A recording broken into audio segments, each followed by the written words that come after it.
হলো অন্যের স্ত্রী কৌশলে বা প্ল্যান করে তালাক নেওয়াইয়া ও ইদ্যত পালন করাইয়া বিয়া করলে শরীয়ত সম্মত হবে কিনা।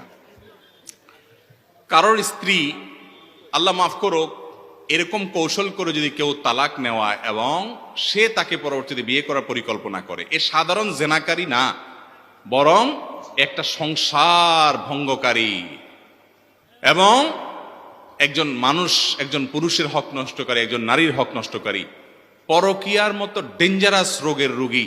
পরকীয়ার অপরাধে যদি কোনো বিবাহিত মানুষ জড়িয়ে যায়, আল্লাহর জমিনে যত দণ্ডবিধি আছে ইসলামী শরীয়তে, ইসলামী দণ্ডবিধিতে সবচেয়ে কঠিন দণ্ডবিধি কোথার জন্য? এই পরকীয়ার জন্য। এত ডেঞ্জারাস অপরাধ, এত ভয়াবহ অপরাধ। এজন্য পরকীয়ার পদগুলো সব বন্ধ করতে হবে, এই পদ বন্ধ করতে হবে। এবং যদি কেউ এরকম অপরাধ করে, সে সাধারণ কোনো কবিরা গুনাহ করে নাই, বরং মহাপাপের মহাপাপ সে করেছে। আল্লাহ তাআলা আমাদেরকে হেফাজতে রাখুন।